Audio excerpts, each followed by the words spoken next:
যে আনন্দ, সেই আনন্দ উল্লাস করছে, আনন্দ উন্মাদনা তারা প্রত্যেকেই করছেন। অর্থাৎ সেই ছবিটা আমরা দেখাচ্ছি। আমরা দেখেছিলাম যে গতকালই যখন সিএ লাগু হয়েছে, ঠিক তারপর থেকেই মতুয়া সম্প্রদায়ের মানুষ গোটা ভারতবর্ষের বিভিন্ন প্রান্তে তারা আনন্দ উল্লাস করছে। সেখানে দাঁড়িয়ে আজকের দিনে দাঁড়িয়ে তারা অর্থাৎ যথেষ্ট তাৎপর্যপূর্ণ, তার আজকে থেকে যেখানে গতকাল থেকে সিএ কার্যকর হয়ে গেছে, আজকে থেকে যেখানে ফর্ম ফিল আপ করার প্রক্রিয়া চলছে, সেই জায়গায় দাঁড়িয়ে মতুয়া সম্প্রদায়ের মানুষ, পাগল গোসাই ভক্ত, তারা প্রত্যেকেই এখানে রয়েছেন। একবার একটু চেষ্টা করবো, অর্থাৎ তার মধ্যে দিয়েও একবার একটু গোটা বাংলার মানুষের কাছে একবার একটু জিজ্ঞেস করা যায়, অর্থাৎ মমতা বন্দ্যোপাধ্যায়ের যেই বক্তব্য সরাসরি একবার একটু কথা বলার চেষ্টা করবো। একবার একটু অর্থাৎ এই মুহূর্তে গোটা বাংলার মানুষ দেখছেন, অর্থাৎ একদিকে শান্তনু ঠাকুর তিনি রয়েছেন, অন্যদিকে মতুয়া সম্প্রদায়ের মানুষ তারা প্রত্যেকে রয়েছেন। অর্থাৎ যে দেখাচ্ছি আমরা গোটা বাংলার মানুষকে, অর্থাৎ দেখো সেই ছবিটাই কার্যত যে একেবারে যে অকাল দীপাবলি বলা চলে, অকাল উৎসব, অর্থাৎ সেই উৎসবটাই কার্যত এখানে আমরা দেখাচ্ছি।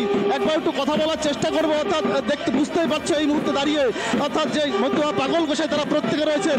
শান্তনুদা আজকের দিনে দাঁড়িয়ে কি বলবেন?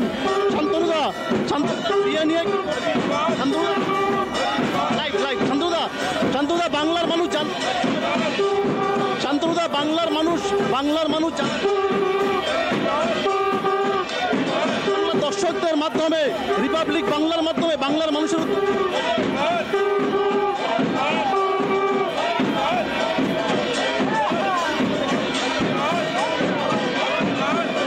যেভাবে আনন্দ উন্মাদনায় তারা প্রত্যেকে ডঙ্কা কাশি নিশান নিয়ে তারা যেই নাচ করছে, তাদের যে ধর্মীয় গুরু, তাদের যে ধর্মীয় রীতি সমস্ত কিছু মেনেই তারা, অর্থাৎ যেইভাবে তারা নৃত্য পরিবেশন করছেন, তারা তাদের যে আনন্দ, স্বাভাবিকভাবে সিএর যে আনন্দ সেই কার্যত বলার অপেক্ষা রাখে না। দেখতে পাচ্ছি একদিকে দেখা যাচ্ছে যে কেন্দ্রমন্ত্রী শান্তনু ঠাকুর তিনি রয়েছেন, অন্যদিকে পাগল গোসাই যারা রয়েছেন তারা প্রত্যেকেই আমরা দেখাচ্ছি। অর্থাৎ সেই ছবিটাই দেখাচ্ছি আমরা। দেখো যে অর্থাৎ যে তাদের যে ধর্মীয় গুরু, সেই ধর্মীয় গুরুর ছবি নিয়ে এখানে মতুয়া সম্প্রদায়ের মানুষ তারা প্রত্যেকে এখানে তারা নাচ করছেন। অর্থাৎ কার্যতভাবে সেই ছবিটা আমরা আরেকবার অর্থাৎ দেখো যে সেই চিত্রটাই, অর্থাৎ অকাল দীপাবলি, অকাল হোলি বলা চলে, সেই অকাল হোলির ছবিটাই এই মুহূর্তে গোটা বাংলার মানুষ রিপাবলিক বাংলার মাধ্যমে দেখছেন। মতুয়া সম্প্রদায়ের মানুষ কম বেশি ভারতবর্ষে প্রায় 10 কোটি মতুয়া সম্প্রদায়ের মানুষের বসবাস। তাদের যে দীর্ঘদিনের আন্দোলন ছিল, দীর্ঘদিনের দাবি ছিল নাগরিকত্ব, সেই জায়গায় দাঁড়িয়ে কেন্দ্র সরকার, ভারত সরকার অর্থাৎ নরেন্দ্র মোদীর সরকার বা অর্থাৎ যে তারা যে লাগু করেছেন, সেই জায়গায় দাঁড়িয়ে স্বাভাবিকভাবেই সেই ছবিটাই আমরা দেখাচ্ছি। গোটা বাংলার মানুষকে দেখছেন যে শান্তনু ঠাকুর তিনি একজন মতুয়া সম্প্রদায়ের মানুষ, তিনি একজন ধর্মগুরু।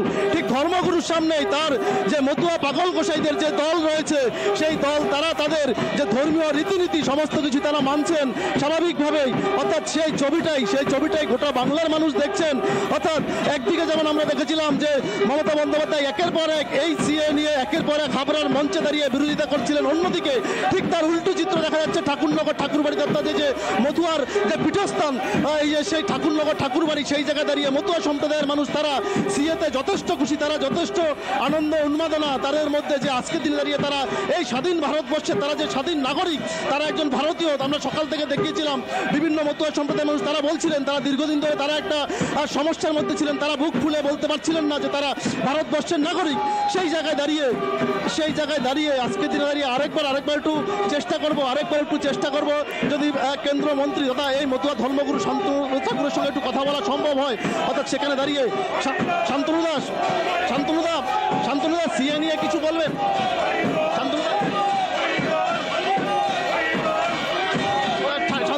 যেহেতু মতুয়া সম্প্রদায়ের মানুষ তারা প্রত্যেকেই এখানে তাদের ধর্মীয় রীতিনীতি মেনে তারা যে তাদের যে আনন্দ উৎসব সে উদযাপনা করছেন, সেই জায়গায় দাঁড়িয়ে অর্থাৎ সেখানে দাঁড়িয়ে আজকের সেই দিনটা কার্যত স্বাভাবিকভাবেই আজকের দিনটা বলার অপেক্ষা রাখে না।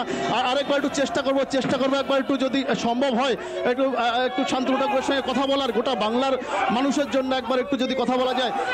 দাদা সিএ নিয়ে কিছু বলবেন?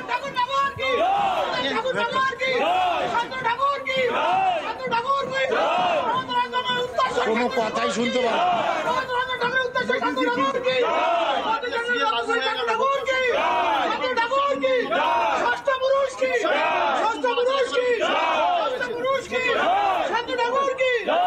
এটা হওয়াই স্বাভাবিক ব্যাপার।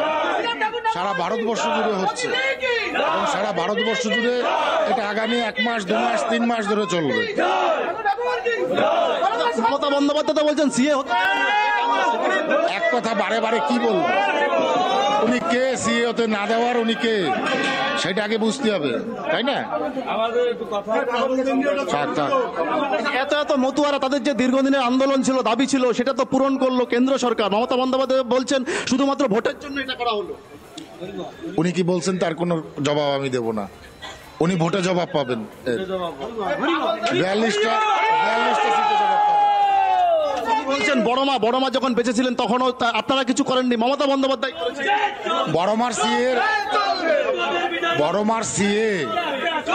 বড় মার নাগরিকত্ব আন্দোলনকে উনি অস্বীকার করছেন। পিয়ার ঠাকুর মশাইয়ের আন্দোলনকে, বাস্তু আন্দোলনকে অস্বীকার করছেন, রাজনৈতিক প্রোপাগান্ডা তৈরি করছেন। ঠিক আছে, ঠাকুর বাড়িতে একটা দালাল পুষে রেখেছেন। কি বলবো?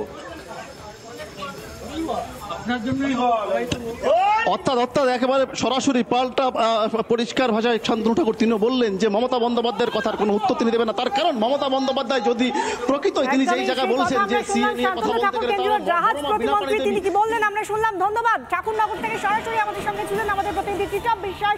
আমরা একবার শুনে নেব সিএ নিয়ে শুভেন্দু অধিকারী রাজ্যের বিরোধী দলনেতা তিনি কি বললেন।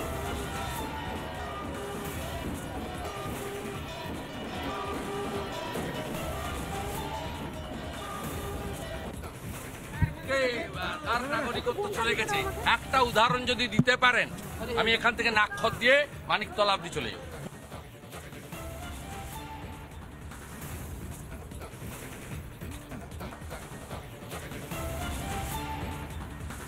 আমরা শুনলাম সিএ নিয়ে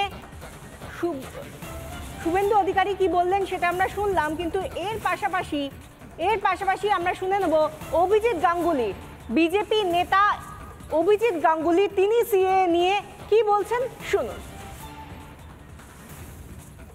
মমতা বন্দ্যোপাধ্যায় সাধারণত অসত্য ভাষণ করতেই অভ্যস্ত এবং তিনি সম্পূর্ণ অসত্য ভাষণ করে মানুষকে বিপথে চালিত করার চেষ্টা করছেন।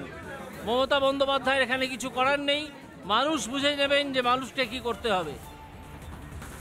আমরা শুনলাম অভিজিৎ গাঙ্গুলি তিনি কি বললেন। একদিকে যখন সারা দেশ সিএ লাগু হতে, সেটা রাজ্য হোক বা দেশের অন্যত্র, সেখানে মানুষ উচ্ছ্বাসে উন্মাদনায় ফেটে পড়েছেন। তারা এতদিন ধরে এবার শরণার্থীরা তাদের নাগরিকত্বের সম্মান পাচ্ছেন, সেই জায়গা থেকে তারা উদযাপন করছেন। ঠাকুরনগরের ছবিটাও এক্ষুনি আমাদের সামনে তুলে ধরলেন আমাদের প্রতিনিধি টিটপ বিশ্বাস।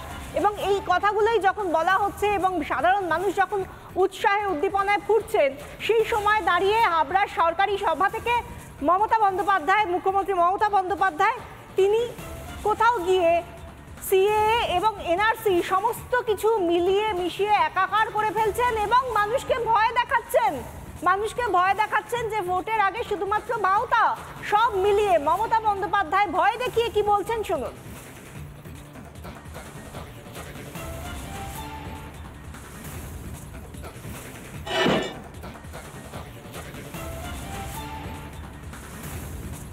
যাদের দরখাস্ত করতে বলা হচ্ছে, তার মানে তারা যেই দরখাস্ত করবেন সঙ্গে সঙ্গে তারা নাগরিক থাকা সত্ত্বেও আপনারা বেআইনি অনুপ্রবেশকারী হয়ে যাবেন। তাহলে আপনাদের সম্পত্তি কী হবে, আপনাদের চাকরি বাকরি কী হবে, আপনাদের ছেলে মেয়েদের পড়াশুনো কী হবে, সবটাই বেআইনি ডিক্লেয়ার হয়ে যাবে। আপনাদের কোনো অধিকার থাকবে না। এটা অধিকার কারার খেলা। যখন আমরা লুডো খেলি দেখেন তো, আমরা ছক্কা মারলে গুটি খোলে। এটা হচ্ছে বিজেপির লুডো খেলার ছক্কা। রাজনীতির আগে ভাবছে আমি করলাম ছক্কা, অ্যাকচুয়াল কিন্তু ওটা হচ্ছে পুট, অর্থাৎ শূন্য। নিট রেজাল্ট হচ্ছে 0। শুধু তাই নয়, আপনারা যেই দরখাস্ত করবেন আপনাদের সব নাগরিকত্ব ক্যান্সেল করে দিয়ে, সব অধিকার ক্যান্সেল করে দিয়ে, এটা এনআরসির সাথে কানেক্টেড মনে রাখবেন, আপনাদের ডিটেনশন ক্যাম্পে নিয়ে চলে যাওয়া হবে। এই দরখাস্ত করবার আগে বারবার ভাববেন, একবার নয় 1000 বার, আমরা মানছি না, আমরা মানব না।